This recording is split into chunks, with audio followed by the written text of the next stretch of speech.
in the motor room now, and right back here behind me is the big motor that ran the mill. And it's a 240 horsepower motor. It's not the original motor. If you remember, the mill burned down, so this equipment was brought in with the rebuilding in 1899. Now, back in the 1890s, we had a manager here named Thomas Leggett. He was a very progressive guy. He looked at the books and he discovered that it was costing $22,000 a year to use wood for the steam engine. And Bodie was not in his boom period anymore. The Standard's probably struggling to hang on itself. He decides that it's worth it to try to get an electrical system put in here and run the mill on electricity. He talked to a fairly new company at the time, Westinghouse, and signed a contract, and they built a hydroelectric plant 12.5 miles away at Green Creek near Bridgeport, which is the closest source of water for that sort of operation. And they ran the wires in here to run all this equipment. Now, they started the project in 1892, and they hoped that it would be done by Christmas. But winter came early, as it often does in Bodie, and they had not got their wood supply in for the steam engine in the meantime because the train quit running when it started snowing. Well, they weren't going to make it through a winter with the wood they had, so there were days when the mill was shut down while they continued to work on the electrical system. And I imagine the workers were not too happy about that because they had no paid, holidays or anything. You didn't work, you didn't get paid. And one of the editors in town called it Leggett's Folly. After all, it cost $37,000. But finally the day came in July 1893. He invited some town leaders up here. Mr. Kane, the banker and an investor in mining, came up, and they threw the switch. The motor started to run. The belt going out this way started to move the stamps. It was a success. And Mr. Leggett is no longer overseeing a Folly. It's a big success because remember, $37,000, well, that was made up rather quickly when you're spending $22,000 a year. They made up the cost very, very quickly. Now, we're going to move out to the machine shop. And I know that when I do the tour here in the summer, I get a lot of machinists that go out there and say, oh, because they love the equipment in here. So I hope you're going to love it too. All right, we're in the machine shop now. And if you're running a mill, things are going to break. And that's why they had a machine shop. Now, we have a very large lathe over here, 24 foot, and it was big enough to repair the stamp stems. And this piece of equipment, I don't know if you can see the tag there, it came all the way from Pittsfield, Massachusetts, from the Putnam Machine Company. So a long way to come to Bodie. So you could take your stamp stems, and for those of you who are not familiar with a lathe, you can put something on there, turn it, and then cut with it on a blade so the threads on those stamp stems could be repaired on here. Over here, we have a drill press. I like to tell people, you have one of these in your garage. It's just a smaller scale. It's a drill. It drills holes. This could drill holes in a big piece of iron. We have another lathe over here for smaller jobs. And this is a really neat piece of equipment called a machine shaper.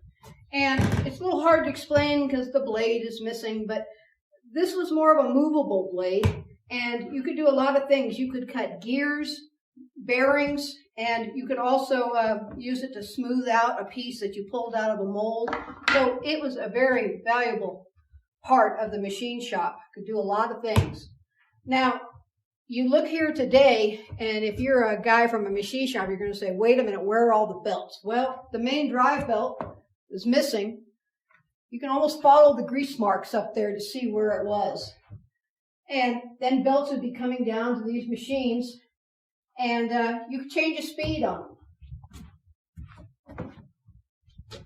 On this machine, there is a clutch, and you could move the belt from one part of that, what my friend calls a wedding cake.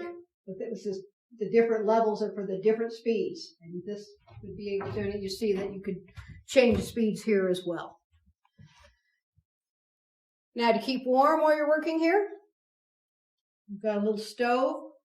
Imagine this could be pretty cold in the winter. Now we're going to head upstairs to, again, a place that we don't normally go. I hope you're going to like it. We're going to be at the very top of the mill where the ore comes in.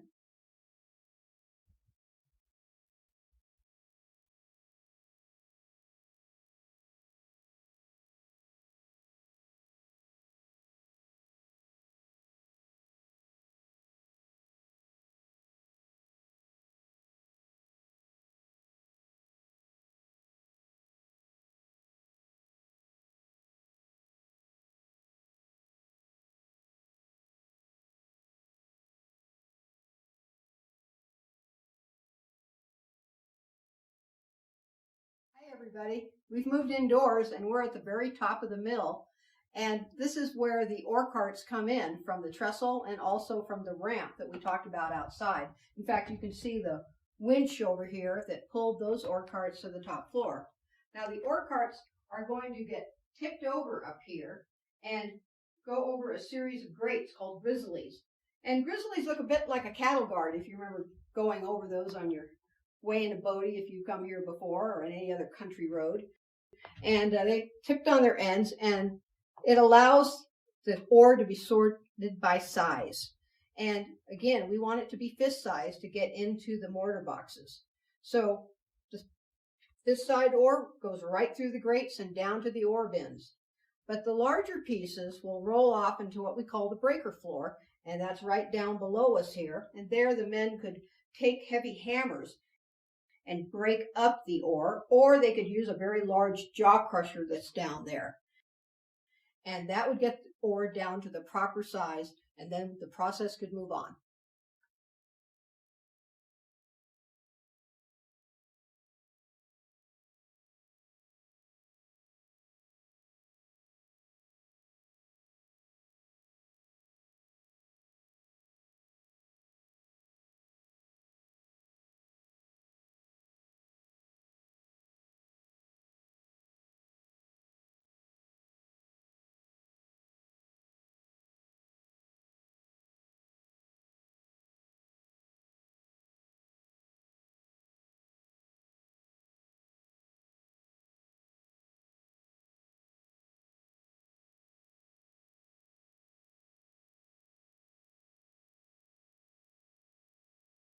Okay, we're here. We're in the stamp room, or the amalgamation room is called because of the first process they used here. So you're starting to see, this is where we put it all together. The stamps are in their mortar boxes.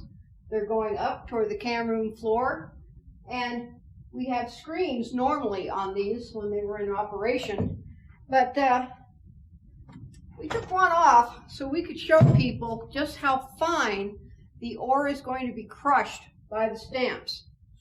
And I don't know if you can see me through this, but I want a screen door like this. That would keep all the bugs out. But that's called a 40 mesh screen. That means there's 40 holes per square inch. So it's extremely fine. So it's going to come out like a dust, like cinnamon or something. Very fine. Now, when that material came out, remember, it's all mixed with the water. It's like a mud or a slurry. And it flows down these tables. These are the amalgamation tables. And normally the amalgamation tables in the old days would have had copper plates most of the way up, lining the table. And the copper plates were painted with mercury, or quicksilver as the men called it in those days. Mercury has an affinity for gold and silver. It's attracted. So as this material, which remember is a mix of rock, gold, and silver, is coming down, the gold and silver will stick to the mercury on the plate. And after a while, your foreman's going to come out of his office over there and say, look at this. All the stuff is sticking there, and there's a gummy mass here. And he'd tell the boys it's time to scrape it. And so this material that they're starting to scrape up is called amalgam, gold, silver, and mercury combined. Now they rake all this up, put it in a bucket, and they wouldn't take it away right away. Because it's valuable, they would put it in the safe over there. And when they got enough of it, they would take it over to a room outside called the retort room. And they would heat the mercury to a boiling temperature. That'd be about 700 degrees. Now, some of the scientists out here, you probably know that mercury vaporizes that point, but they recaptured the vapor. Mercury is very expensive. It came all the way from the New Almaden mines in San Jose. So they recaptured it in this structure called a retort, where the vapor would go into a tube and then eventually down into another pail where it would cool and return to a liquid. And then we got a job for somebody. In some downtime, one of your jobs is to take a brush, dip it in the recovered mercury, and repaint all the copper plates. Anybody want that job? Yes, of course, mercury is poisonous. Did they know it in 1877? Yes, they did. If some of you have read Alice in Wonderland, you remember a fellow in that book called the Mad Hatter. Hatters used mercury in the shaping of felt hats, so they were exposed to the vapor, and a lot of them got, well, mad, crazy. Now, what about the men here? A lot of people ask me on the tour, how long would a guy last doing this job? Well, the answer is longer than you'd think, because they're not getting too exposed to the mercury here. Bodie's a fairly cool climate. It's not getting up to 100 degrees. It's not going to vaporize, but they're getting exposed to it through their touching it, their hands, and smelling it a little bit. But it's not going to kill them. Something else is going to kill them.